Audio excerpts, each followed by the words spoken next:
Three Girls Incident-Filled Journey, Animage November 2020 edition. While carrying the expectations of Inuyasha fans, the story of three girls begins to move. What sort of fate awaits the three girls with different personalities and grew up in different eras? The original anime that succeeds the world of Inuyasha, Hanyo no Yashahime, has finally begun broadcast. We are sure there were a lot of people who were surprised after watching episode 1. After all, not only were the trio of protagonists on screen, but also the characters of Inuyasha. Inuyasha, Kagome, Moroku, Sango, and Sesshomaru were freely moving around. In episode 1, the story started with Towa being told the story of Inuyasha and Kagome, a priestess who came from Tokyo 10 years ago, and the half-demon that exterminated demons with her.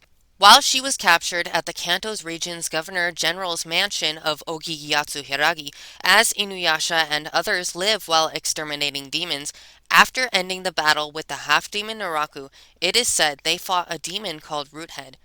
Familiar scenes are jammed together showing everyone's traits, such as the Black Saiga unleashing Meadow Zangetsu and Kagome's Sit. It truly was a festive curtain opening. However, this was just the prologue of the Yashahime's adventure, since as Setsuna's voice actress Komatsu Mikako put it, Episode 2 is the first episode, Hanyo no Yashahime. A new age of feudal fairy tale, with the three girls, has finally begun. Moroha, Inuyasha and Kagome's quarter-demon daughter. She makes a living as a bounty hunter. She doesn't have any memories of her parents, but she inherited demonic powers and spiritual powers of a priestess. It really is the daughter of Inuyasha and Kagome. Moroha's voice actress, Tarokoro Azusa. Moroha is Inuyasha and Kagome's daughter, so from the time I auditioned for her, I wanted to incorporate elements from the two of them. I focused on things like how Inuyasha sits like a dog and his beast-like manner when he speaks, as well as Kagome's strength as a woman and her suppleness. However, when I really thought about it, I thought the two of them had similar dispositions. It's like they became similar as they journeyed together. Things like the kindness of when they end up saving people and how quickly the blood rushes to their heads when angered. These are traits they both have. That is why I thought Moroha might be like that too. I truly thought she was a child born from Inuyasha and Kagome, from how emotional she is and how lightly she carries her body. Setsuna, Towa's younger twin sister. She is a member of the Demon Slayers and has a calm, collected personality. She was separated from Towa when she was young and does not remember anything from that time. Staying calm while thinking of Sesshomaru. Setsuna's voice actress, Komatsu Mikako. I was directed to remember the way Narita-kin played Shishomaru when it came time to play Setsuna. During the audition, I did a version that had a cool aura at the forefront and a version that focused a little on being a realistic girl. At first, I wasn't sure which one to go with, so I acted lightly, but was told, more deeper. It's okay to have a threatening quality to your voice. Now, I diligently act with complete collectedness while thinking of Shishomaru. While I haven't done any recording with Narita-san yet, I worked with him a little over a year ago on a different work where we had a parent-child role, so I can't wait to show how happy I am to be his daughter again. Higurashi Towa, Sesshomaru's daughter and Setsuna's older twin sister. She time-traveled to the modern era when she was little. She excels at martial arts to the point that she can beat up gangs by herself. She is good at fighting, but she's still a regular girl. Towa's voice actress, Matsumoto Sara. Since Toa spent 10 years under Papa Sota and doesn't remember her real parents, I think she's more of a modern girl than a feudal girl. The first audition tape that I submitted, I really focused on her being the daughter of Sesshomaru, and I had her sounding completely boyish. However, afterwards I was told she sounds too much like a boy. Based on that, I think I got it just right with her sounding like a 14-year-old middle school girl who's good at fighting. Also, just like Mikako-san, I have played a role as Narita-san's daughter in different works.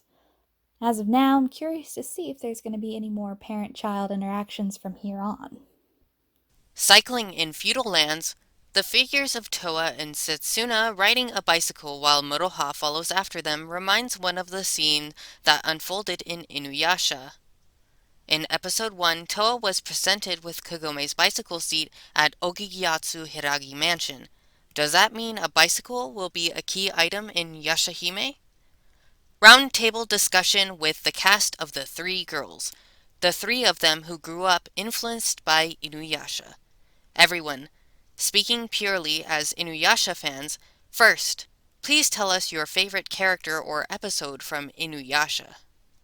Well, once we start talking about Inuyasha, forget about the interview time. We're going to be talking past midnight. For me, my favorites were Moroku and Naraku. Miroku! He's so precocious. You liked Naraku? First, I was overwhelmed by Moroku's adult sexiness. I loved that fraudulent part of him. You know how whenever the air got tense within Inuyasha group, Moroku would chime in and just say, "Now then," and the air would soften. I felt that was really cool.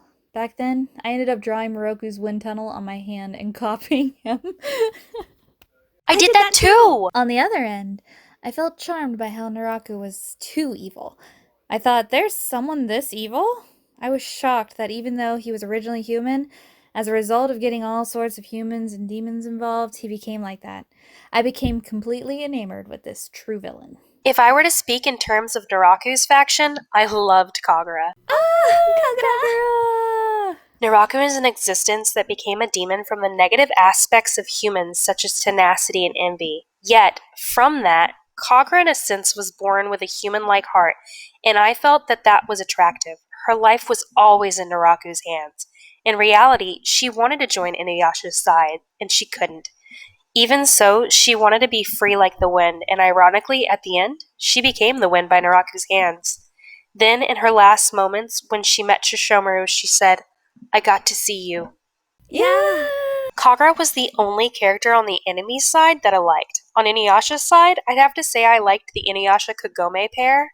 Inuyasha had a romance element to it. For me, it was both a shonen and a shoujo manga, and it was a work that was truly like a textbook on life. I did things like ask my parents to make the Japanese-style room in our house my room, and bought folding fans because I said I wanted to become a Wind user too. Mine is mainstream, but I liked Sesshomaru. Lord Sesshomaru! Well, our papa is too cool. I can't go against that charm. He doesn't say much, but despite it all, he does look out for the others. At first, he kept going after Inuyasha in order to take his sword, but in the end, he ended up helping Inuyasha grow, right? Something like that. He's too tsundere. Exactly! Rin obviously, but despite everything, he does consider Jokin important. My favorite episode was the one where Rin gets taken into the underworld. I feel you.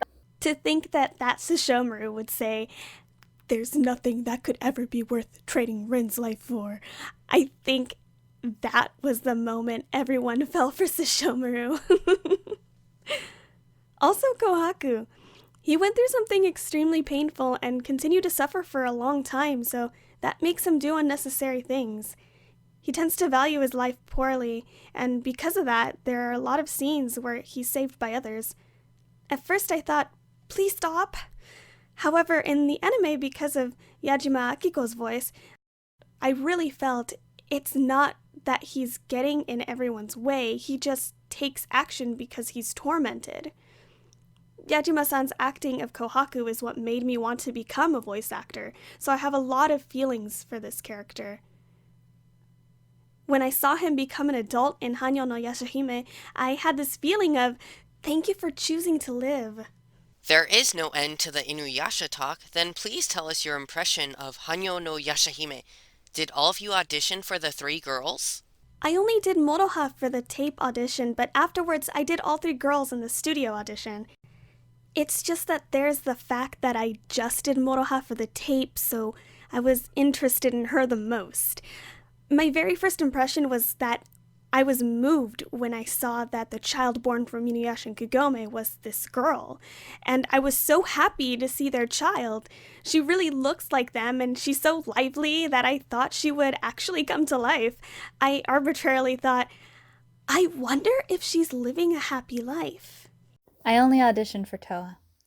From her appearance, I thought she was pretty cool, but before anything else, I was so shocked at the idea of Sesshomaru's daughter that I was like, at a complete loss. I was like, Sesshomaru had a daughter? I ended up thinking, How did he give birth? He's a guy. With Sesshomaru, I can certainly see him doing something like cutting off his hair and breathing life into it by blowing on it. I can see that, smoking up and turning into a baby. While Towa has a twin sister named Setsuna, there was that setting of when Towa spent time in the modern era. I felt that there was a lot of ground for thought, like, what happened between her and Setsuna, or do they have different personalities? In my case, when I received the notice for the audition, I only saw the title Hanyo no Yashahime and thought, this is going to be a title like Inuyasha. When I read the explanation, it really had a work that succeeds the world of Inuyasha written on it, so I was really surprised. Not only that, but it had the catchphrase Sesshomaru has a daughter, and I was like, that's Sesshomaru? In any case, I was completely surprised. For the audition, I only did Setsuna, but upon seeing the documents, her facial features, the white fluff around her neck, I thought she really is the daughter of Sesshomaru. In the audition manuscript, there was a few lines that showed she didn't seem to really remember her father, but her closed-off aura gave me the sense of like father, like daughter. As you got into acting your roles, have there been any changes from your first impression? Each of their backbones are slowly being dug up, but among them, there are a lot of scenes that you can tell that Towa has been heavily influenced by the modern era from having lived there for so long. Yeah, there's a contrast, like when confronted by a demon, Towa will pull back, whereas Setsuna and Moroha will go on the offensive. Also, when Towa hesitates to make the final blow, the two of them will scold her. For Setsuna and Moroha, exterminating demons is a job, but for Towa, she exterminates demons with the idea of saving others. Hence, due to the difference in the way of their thinking, they butt heads. But as the three of them spend more time together, their sense of camaraderie will gradually deepen. I feel my impression is slowly changing as the story progresses, like how Setsuna surprisingly participates in the joke scenes and how they move as a three-person team. With Moroha's change, I was first directed with, it's okay to make it sillier. Actually, while she does act on her emotions like a child and she can be a little stupid, in battle she'll give out directions like, do this, and I think she's good at assisting. Based on appearances, Towa and Setsuna seem like they would be better at combat, but the fact that Moroha has a sharp mind is something that surprised me. My impression of Towa hasn't really changed, but I'm curious to see how Towa is going to adapt to the feudal era and how the three of them will work as one. Even when Towa returns to the feudal era, it's not like she forgets the modern era, and she will show things to Setsuna, Moroha, and Takichio, like, in the modern era, we have something like this. Towa doesn't seem to find it hard to go from the modern era to the feudal era, and when recording began, I once again thought, it's like this after all. I think the way Towa closes the gap between herself and others is similar to that person. You just made a big statement like it was nothing. I thought the way that Towa concerns herself with Setsuna and Setsuna responding with, shut up, leave me alone, was a relationship similar to that of their parents. If you look at Towa, I think you can figure out who the mother is. Definitely get an idea. Then how about the possibility of Jockin? The Jockin is the mother theory, huh? What makes me get emotional is even though Setsuna pushes Towa away and goes on ahead, she'll stop and she'll look back and watch Towa complain behind her. She's just like her father when she does that. I feel she's totally concerned about her. To Moroha, despite what Towa and Setsuna say to each other, they're pretty lovey-dovey, so she feels a little left out. The other day when we were recording a preview, Azusa-san said to me, Towa doesn't really call for Moroha, does she? When I thought about it, it's true. That there's like a lot of Setsuna and I did this sort of talk. Moroha's there too! To Towa, Setsuna is very precious. Even though Setsuna and Moroha are veterans when it comes to surviving in the feudal era, Towa still wants to be the older sister to Setsuna. That aspect is pretty amusing. That is definitely something to keep an eye on in future broadcasts. Now then, please tell us your thoughts on episode 1 that broadcasted. The story of Inuyasha since then was drawn, so I don't suppose fans felt as if they had come home. I think it was the first episode that was like First of all, welcome back, and welcome to a new world of Inuyasha. It really is moving, isn't it? I was also really excited for the broadcast. All the more since during the recording, the different casts recorded their scenes separately, so we never got to watch the Inuyasha cast acting directly. Also, there were nostalgic scenes that were just as they were in the original anime, which is something that got me excited. There were, from episode 2 onwards, there will be lingering remnants of demons that appeared in Inuyasha. When past scenes come in, I myself get moved, like, there was a scene like that. Episode 2, Innocence, is the first episode of Hanyo no Yashahime. The first enemy demon that appears is a little similar to the first demon that appeared in Inuyasha, so I think it's a point that'll make fans happy. Also, in the TV anime, demons that appeared in scenes in the original work will also appear as Hanyo no Yashahime versions. That also makes me emotional.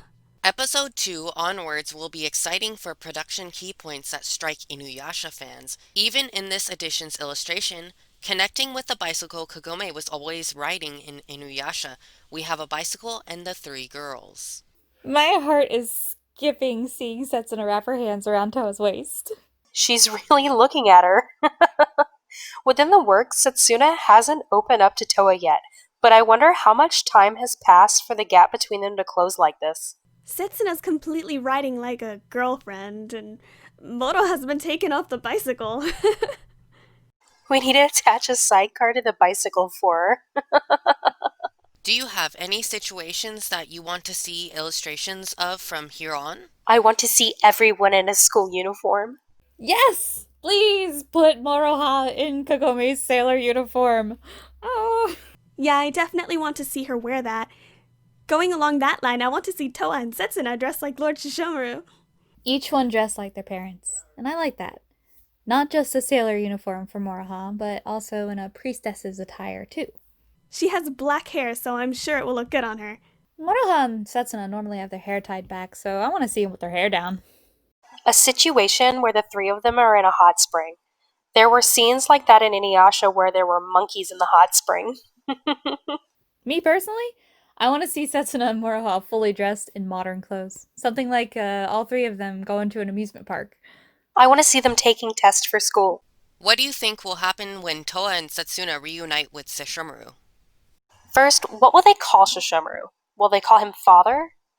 To begin with, I've been curious as to if Shishomaru was the one who named them. That's true. Who did name them? Towa equals eternity, and Setsuna equals moment. What sort of meaning do these complete opposite names have? I feel like Setsuna's is more fleeting. The wild ideas won't stop.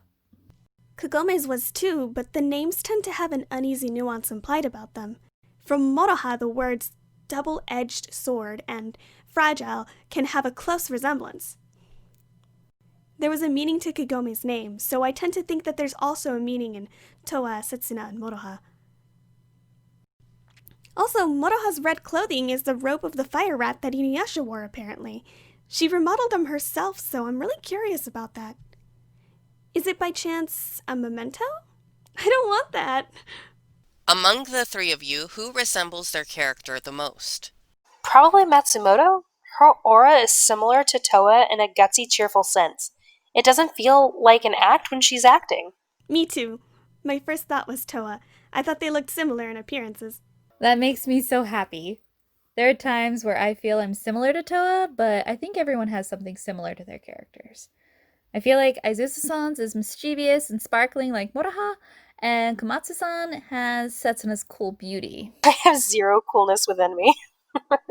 I think the rock essence that Koroazu has during a concert performance is close to Moroha. That's true. I try to bring out wild flavor. Episode 1 playback, Inuyasha since then. Inuyasha and Kagome exterminated Roothead with their superb combination? Or so it was thought, but in actuality it entangled itself with the roots of the sacred tree, Tree of Ages, deep within the earth. The still living Roothead extends its roots to the fates of Towa, Setsuna, and Moroha. And the true identity of Munahisa, who told the tale, comes to light as the demon Yotsume, the four-eyed owl. He is something to keep an eye on from here on. Inuyasha, Moroha's half-demon father, after winning the battle against Naraku, he chose to live together with Kagome in the feudal era. He also drove back Roothead, combining his power with Kagome's, but Sesshomaru, a greater demon who was Towa and Setsuna's father. While Inuyasha was fighting Roothead, he did not lend a hand, but rather he quietly watched over Sango's house where Rin was taking refuge. Translated by Ayuria, Towa voiced by Rachel, Setsuna voiced by Harley, Moroha voiced by Dulce.